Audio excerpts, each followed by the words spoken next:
चला आज बनवूया नागपंचमी स्पेशल मऊ आणि लुसलुशीत पुरणाची दिंडे। तर हा मैत्रिणींनो, मी नीता घोंगडे शॉर्ट्स व्हिडिओमध्ये तुमचं अगदी मनापासून स्वागत करते। तर आज नागपंचमी स्पेशल आपण रेसिपी करूया, तर रेसिपी पूर्ण बघा।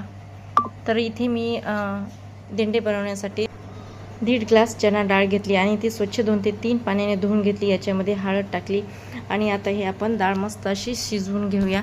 तर बघू शकता डाळ अशी मस्त अशी शिजलेली आहे आणि आपण याचं सार करण्यासाठी याचं मी जे पाणी आहे तर ते आपण बाजूला करून घेतलेलं आहे, मी पातेल्यामध्ये काढून घेतलं। आणि आता याचा तर चला पुरण करायची सोपी मी तुम्हाला पद्धत सांगते। तर तुमच्याकडे पळी असे रवीचा असेल असतं, त्याने काय करायचं, रवी असं मॅश करायचं छान, जसं आपण केकला ते असं बॅटर कसं मिक्स करतो तसंच व्यवस्थित असं मिक्स करून घ्यायचं 5 ते 7 मिनटं। आणि बघू शकता इतकं छान असं तुम्हाला पुरण तयार होईल, जास्त घासायची गरज नाही, काय नाही। तर याच्यामध्ये 1.5 ग्लाससाठी 1.5 ग्लासच मी साखर घेतलेली आहे आणि आता त्याचे मिक्स करून छान असं पुरण बनवायचं घट्टशीर। आणि याच्यामध्ये मी छान पुरणाचा छान असा सुगंध येण्यासाठी, पचन होण्यासाठी पूर्ण याच्यामध्ये 1.5 चम्मच सोप घेतलेली आहे, बारीक भाजून वाटून घेतलेली आहे। तर चला आता आपण दिंडे बनवण्यासाठी उंडा मळूया। तर इथे मी गव्हाचं पीठ घेतले, मीठ टाकले त्याच्यामध्ये आणि छान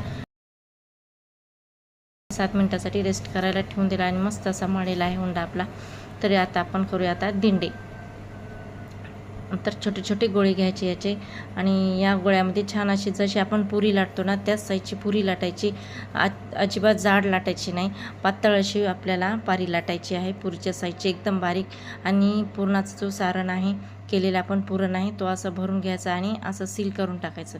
आणि याच्यानंतर मी याला वाफवून घेणार आहे। तर पातेल्यात पाणी ठेवलं, माझ्याकडे स्टीमर नव्हतं त्याच्यामुळे मी वाफवून घेतलं। तर पातेल्यात पाणी ठेवलं आणि या चाळणीवर हे दिंडे बनवून ठेवले। तर 15 ते 20 मिनटानंतर मी याला वाफवून घेतले आणि 15 ते 20 मिनटानंतर बघू शकते मस्त आपले मऊ आणि लुसलुशीत पुरणाचे दिंडे तयार आहेत। आवडल्यास लाईक करा, शेअर करा।